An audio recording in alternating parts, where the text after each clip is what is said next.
तो विधानमंडल भी समझ में आ जाएगा। जैसे संसद के 3 अंग लोकसभा, राज्यसभा और क्या राष्ट्रपति होते हैं, वैसे ही विधानमंडल के 3 सदस्य विधानसभा, विधान परिषद और क्या राज्यपाल होते हैं। और संसद के जो लोकसभा होंगे 81 अनुच्छेद में, राज्यसभा 80 में और राष्ट्रपति 52 में। वैसे विधानमंडल 168 में होगा, विधान परिषद 171 में। देखो एक ट्रिक लगाकर याद कर सकते हो, जैसे लोकसभा में एक को इधर उधर किए 18 वर्ष वाले उन्हें मतदान करेंगे, वैसे विधानसभा में भी देखो 1 और 7 है, सभी को जोड़ोगे तो 8 भी आता है, 1 पहले लगा देना। ये भी मतलब इसको जोड़ोगे 8 और यहाँ पर 1 लगा देना। बाकी लोकसभा को 81 को उल्टा कर दोगे 18, ऐसे याद कर सकते हो। ठीक, अब विधान परिषद बाकी क्या है, अस्थाई सदन है और ये अस्थाई है। इसको प्रथम उच्च, इसको क्या बोलोगे, उच्च सदन, वैसे बोलोगे द्वितीय सदन। इसको क्या बोलोगे, निम्न सदन। ठीक, प्रथम सदन है। सबसे पहले देखते हैं तो संसद के इसके 3 अंग होंगे, कौन कौन से, लोकसभा, ये राज्यसभा, ये राष्ट्रपति। तो इसके 3 अंग, ये तो संसद हो गया। अब संसद के बाद विधानमंडल को देखना है। विधानमंडल में 3 पार्ट होंगे, पहला विधानसभा और विधान परिषद और यहाँ पर हो जाएंगे राज्यपाल। जिस प्रकार केंद्र में राष्ट्रपति सर्वोच्च होता है, वैसे राज्यों में क्या, राज्यपाल। अब सभी का अनुच्छेद देखा जाए, तीसरे क्रम पर अंग है, तो अंग इसके हो गए। अब अनुच्छेद की बात किया जाए तो संसद का गठन ये 79 में है। किसमें है, 79, ये आपको ध्यान रखना है। और ये लोकसभा 81 में है, राज्यसभा 80 में है और राष्ट्रपति 52 में है। अब बात किया जाए विधानसभा का तो 170 में है, ये 171 में और राज्यपाल 153 में। इनका जो विधानमंडल का गठन है 168 में है। किसमें है, 168, ध्यान रखना, क्योंकि 169 में क्या है, विधान परिषद का सृजन किया गया है, जो कि 6 ही राज्यों में है। तो पहले सबसे पहले यहाँ से देखो चौथा वाला जो है अनुच्छेद, तो अनुच्छेद में सारी बातें आ गया। संसद का गठन 79 में, लोकसभा 81 को याद कैसे करोगे, अभी मैं बता रहा हूँ। क्योंकि लोकसभा का जब चुनाव होता है तो 18 साल वाले देते हैं, तो 18 का उल्टा ये 81 याद कर सकते हो। और राज्यसभा 80 है और राष्ट्रपति 52 में है। विधानसभा की बात करें तो ये 170 में, विधान परिषद 171 में। इसका मतलब संरचना की बात है, विधान परिषद संरचना 171 में। वैसे देखोगे तो 169 में क्या है, विधान परिषद का एक गठन की बात किया गया है, उसके प्रावधान मतलब उनकी सीटों का जो सृजन किया गया है 169 में। इसमें 169, ध्यान रखना, ये विधान परिषद के लिए है। वर्तमान में 6 राज्यों में है, पहले 7 हुआ करता था, अब 6 राज्य है। जम्मू कश्मीर हट चुका है। वो कौन से 6 राज्य हैं, उत्तर प्रदेश, बिहार, महाराष्ट्र, कर्नाटक, आंध्र प्रदेश और क्या, तेलंगाना। और सबसे ज़्यादा किसमें है, उत्तर प्रदेश में है।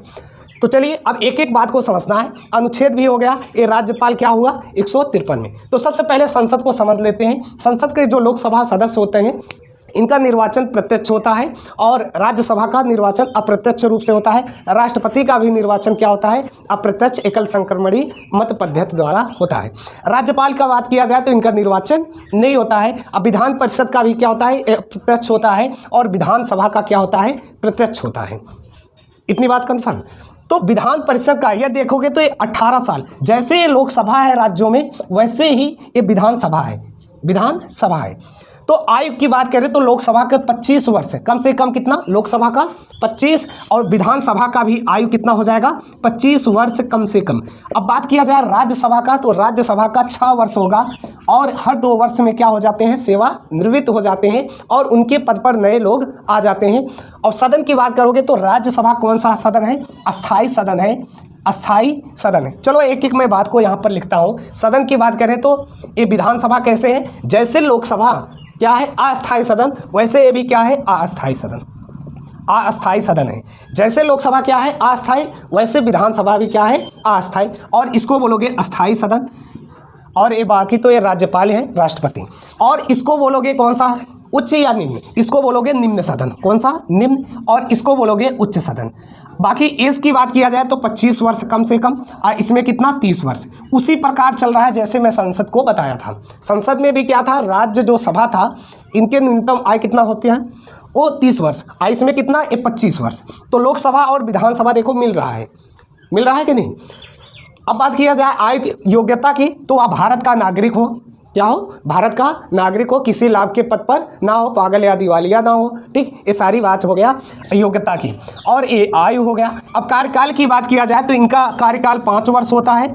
जैसे ही लोकसभा का कार्यकाल 5 वर्ष होता है वैसे इनका भी कार्यकाल 5 वर्ष। इनका 6 वर्ष होता है, लेकिन हर 2 वर्ष में 1/3 क्या सदस्य सेवानिवृत्त हो जाते हैं, जैसे राज्यसभा में होता है।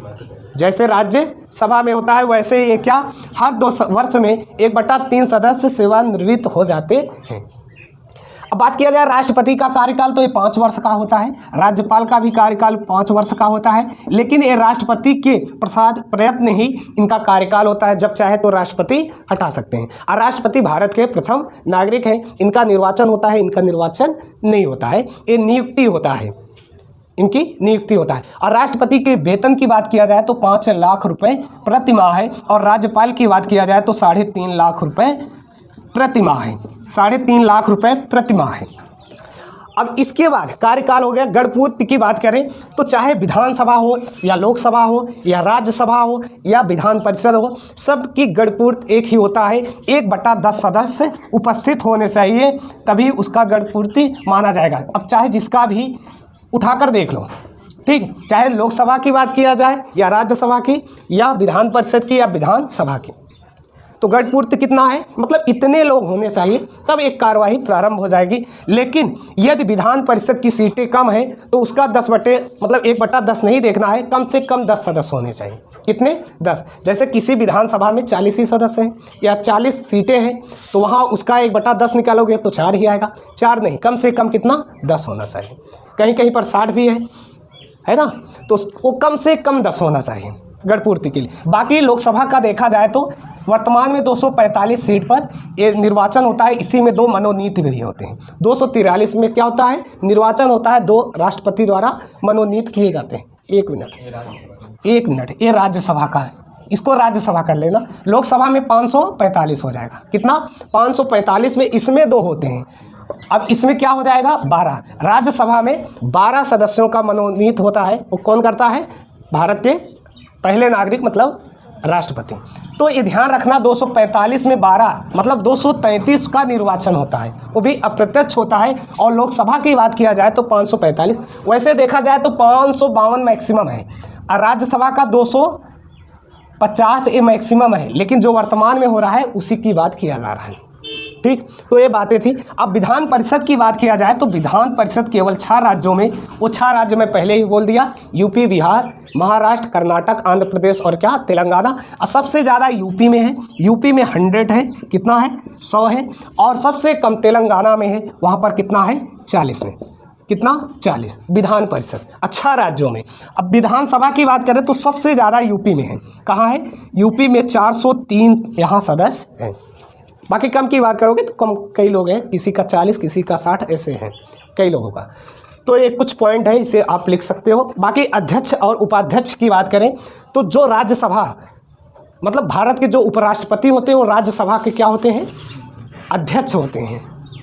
वो अपना वेतन इन्हीं के रूप में कार्य करते हैं। राष्ट्रपति, उपराष्ट्रपति का वैसे कोई वेतन नहीं है, जो भी वेतन मिलता है इन्हीं अध्यक्ष के रूप में। बाकी अध्यक्ष उपाध्यक्ष को अपना त्यागपत्र देकर वो पद मुक्त हो सकते हैं।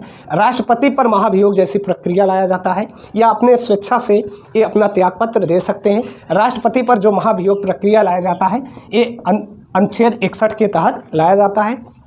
2/3 बहुमत से पारित करके किसी सदन में लाया जाता है और 14 दिन पूर्व राष्ट्रपति को सूचित करना होता है और ये अपने पद से हट जाते हैं।